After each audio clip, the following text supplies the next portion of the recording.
Right, so what I would like to do for today's lesson is to go back over some of the stuff that you've done before Easter on the effects of regeneration in East Manchester. You had those 3 slides over 2 lessons. They were talking about the economic, the social and the environmental improvements. But I want to link them directly to the indicators of development and give a little bit more context. So your task basically is to make some additional notes over what you've already made, and then there's an assessment question at the end which needs completing and submitting to me via email. So the indicators of deprivation, if we remember, this was something we did back in more normal times, back when we were in school. Percentage unemployment: if you've got high unemployment, a high percentage of unemployment, then it's likely to be a deprived area. Percentage of people claiming benefits: again, the higher the percentage, the more deprived it's going to be. Percentage of people suffering poor health: there is a correlation between deprivation and poor health for any number of reasons that we talked about. Percentage of students achieving 5 A stars to C at GCSE: of course, if that amount is lower, then that is going to be an indicator of deprivation. Percentage of households with a joint income of £15,000 or less is again, the higher that is, the more deprived the area is likely to be. Percentage of children on free school meals: again, the higher that percentage, the more deprived the area is likely to be. Equally, there's a correlation between single parent families and deprivation, so a higher percentage there would indicate a deprived area. And quality of housing: if the quality of housing is poor, then it is likely to be a deprived area. So the economic improvements in East Manchester, I just want to go and add a couple of points. Sorry about the camera wobble. Add a couple of points onto this and develop things a little bit more. We've got to be thinking here about the multiplier effect. If jobs are coming into the area, then people are going to have more money. If people have got more money, then they're going to spend that money. They will spend it most likely in their local environment, and it will mean that money will start to circulate through the economy. So therefore it will lead to knock-on benefits for the other people, knock-on advantages for other people. Now, 3,000 new jobs have been created since the regeneration started, but I want to concentrate on just 1,000 of those jobs for the minute. And that's 1,000 jobs that were created at the large Asda superstore in Eastlands. Asda pledged that at least 90% of those jobs would be for local people. And they're all what I'd term to be sort of like entry-level positions, meaning that you're not going to need to have fistfuls of GCSEs and A-levels in order to apply for and be successful in applying for those jobs. We're talking here about people who are working in the warehouse, people who are stacking shelves, people who are working on checkouts, people who are collecting trolleys, etc. It's not going to be a huge requirement, I wouldn't have thought, for there to be, like I said, lots and lots of needing GCSEs and A-levels in order to be able to do those jobs. That's going to be perfectly suited to this area of Manchester, because there are we know we've got a large number of students who are not achieving 5 A stars to C in that area. So these jobs are aimed at those people. Also, of course, if they get employment from there, the percentage of unemployment is going to come down. Therefore, if that happens, the percentage of people claiming benefits is also going to come down. That might also mean that fewer children are on free school meals. It might mean that households, or fewer households, have got a joint income of less than £15,000. It might also be advantageous for the single parent families, because shops and supermarkets, places like Asda, they're working now on a 24-hour basis. That place has basically always got people in there working in one way or another. It's not like the old days where you would have the supermarkets open the doors at 8 o'clock and close the doors at 6 o'clock, and that was it. And they need to have lots of people working lots and lots of different shifts in order to make sure that they're at full manpower all of the time, so that they can be as productive as possible.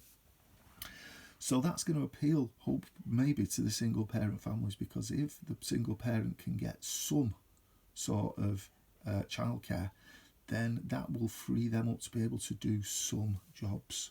It might be just mornings, it might just be a couple of mornings a week, but it is a way of earning money and being able then to maybe come off of benefits or change benefits or not be classed as unemployed anymore. And certainly when a young person gets to 3 years of age, they're entitled to a certain amount of free childcare in a nursery, which is paid for by the government.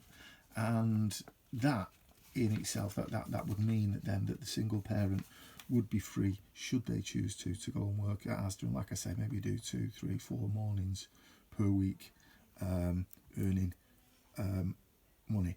Also, because of the nature of the supermarket being a 24-hour entity, then it's going to appeal maybe and hopefully to the young people who live in that area, of which there are lots. And those young people, again, who've not necessarily got huge amounts of qualifications behind them, but they might be willing to put the hours in, put the effort in, and work, say, evening shifts, night shifts, early morning shifts, so that then, like I said, the Asda store can run at its highest amount of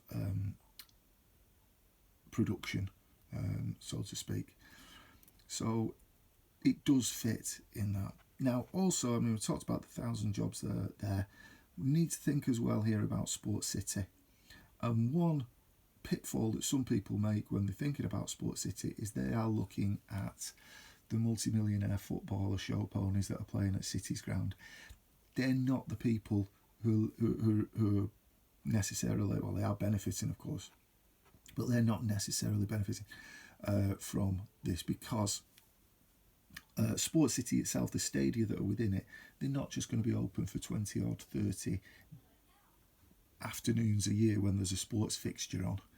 They are working, going concerns on a day-to-day basis, and there will be people who will be required to work in the offices, there'll be people who will be required to be cleaners, there'll be people required to work in the shops and the other services that are going to support those places. And again, quite a few of those jobs may well be these more entry-level positions where you don't need to have a huge amount of qualifications to be able to do to apply for and to be successful in getting the job.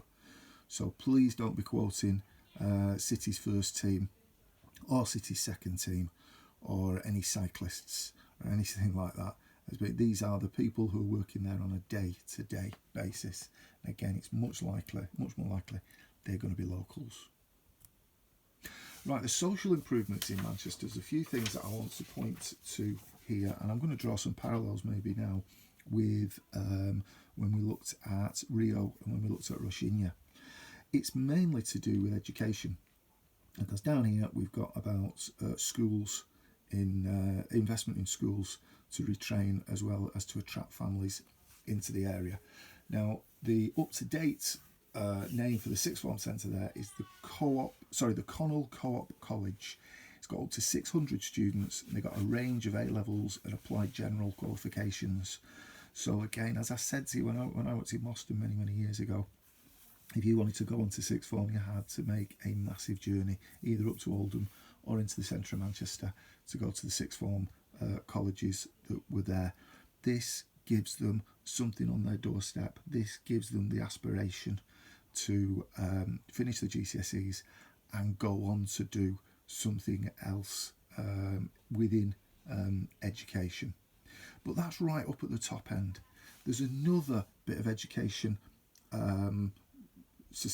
social improvement that I think is worth talking about here, and that's at a place called the New Islington Free School, which is part of the New Islington development, which is, I can find it on here, it's in this area here, sort of buffered between the city centre and Sports City.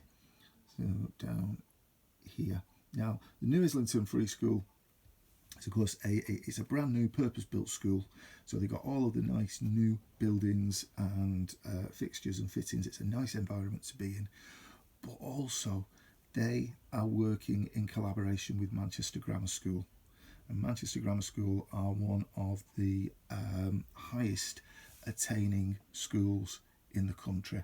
They've got some of the best educators and best results in the country, and they're sharing their expertise with the New Islington Free School. Now, this might mean that we're not going to see the benefits of this for 10, 12 years, but if you've got these young people in a purpose-built environment with getting input from some of the finest academic educators in the country, they're going to be getting a really good grounding, starting out on a really good road educationally, and that will help to improve exam results in the long term in this area.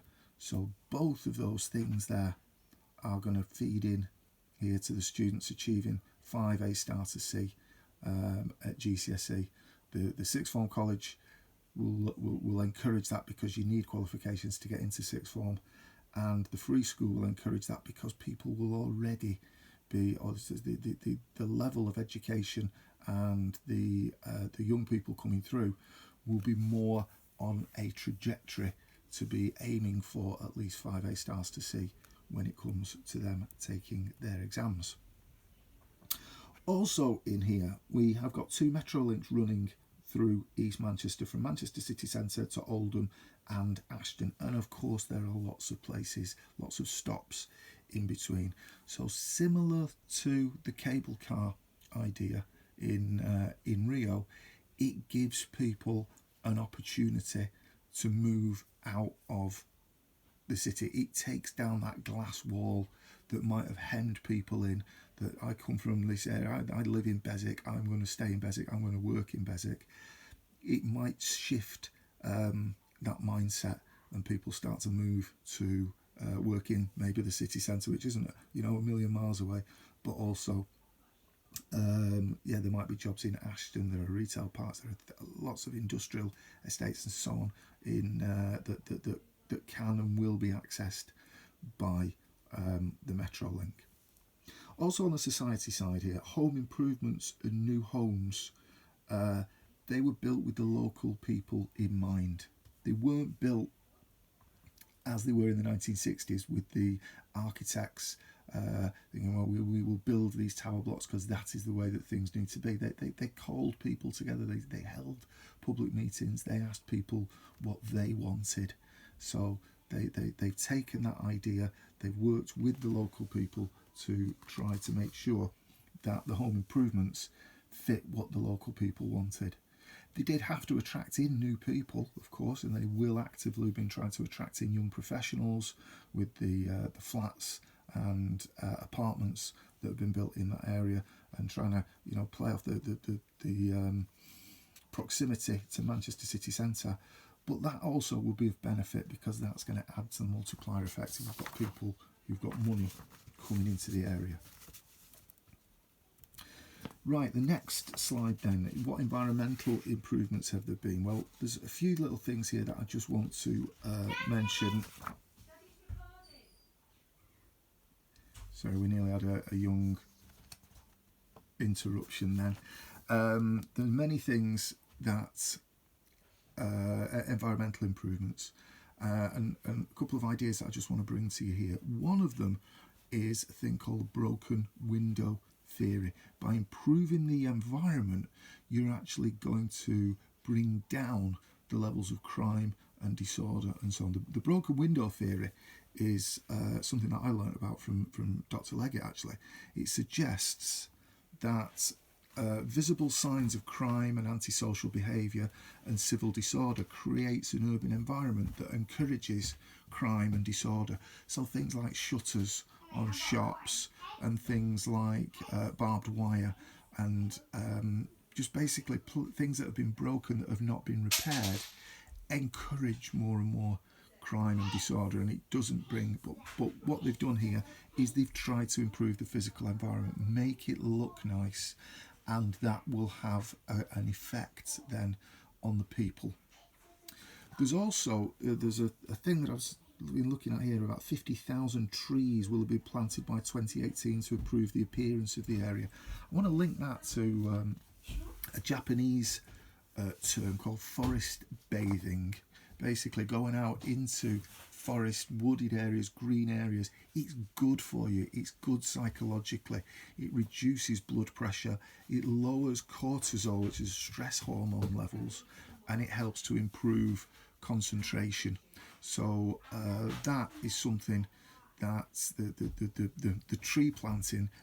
They're not just planting trees to plant for planting trees' sake. They're planting them, and if they're using this idea as well, it's going to have a positive effect maybe on people's health. On a much more simple way though, a much more simple idea though, is that the provision of the parks here, Bradford Park and Debdale Park, the provision of the parks provides leisure facilities for locals who might not have a garden or an outdoor space because they live in a high density area. Now, before the improvements, these places would have been pretty much off limits maybe to people. They were the kind of places that you would find dog muck and drug paraphernalia, and they may well even have been run by gangs, and there were places where gangs would hang out, and almost no-go areas. But by cleaning them up, by making them accessible, by making, the simplest of things, like you've got surfaces that prams can be pushed along, then you are providing there a leisure facility for locals who might not have a garden or an outdoor space. Maybe they live in a tower block and they've got a very, very small, they live in a block of flats and they've got a very small balcony or something of that nature. Okay. So if you add those notes on, maybe do a little bit more of your own personal research to try and develop those points a little bit further. I think that it's going to enhance what we've done here. But what I would like you to do now, then, using the information that you've already got and using what I've just been discussing over the course of the last 17 minutes, what I'd like you to do is to answer this assessment question. It's a 9-mark question. Question is, the regeneration of East Manchester has been a success. To what extent do you agree with this statement? Now, my suggestion for this is that you pick that you think that whether it's been a success or whether it hasn't. If you do think it's been a success, develop 2, maybe 3 points that tell me why it's been a success. So you give me the description, give me the explanation, and also the context, using terms like this leads to, or this means that. But also, we can never say that it's been a total success, in the same way that we can never say it's been a total failure. So pick another point, a point that doesn't, that goes against what you believe, and develop that point as well. So to what extent? So if I was to say, to what extent do I agree with this statement? I agree that it has done a lot. It has been very successful, but not perfectly successful. I'd give 2 or 3 points that support why I've said it's been a success, and then another point saying why I think it's still got somewhere to go. Okay, but if you can get that done, get that question sorted, it shouldn't be more than a page, probably 3/4 of a page. Okay, but I need that done. I need all of the work photographing, and I need it emailing to me, please, at a.hardman@cromptonhouse.org. Now, even if you're going on Doddle and you're clicking that you've submitted work and so on and so forth, when I go back into the school system, the feedback system, and I say whether people are working or not, I'm only saying that they've done it if the work has been emailed to me and I can verify visually that I've seen that work. So please, please, please, I did send out a reminder over the holidays. Please, please, please make sure that you're accessing the work. Take a quick picture on your phone of it and then email it to me, a.hardman@cromptonhouse.org. Okay, stay safe everybody, and I will get something out to you for next lesson.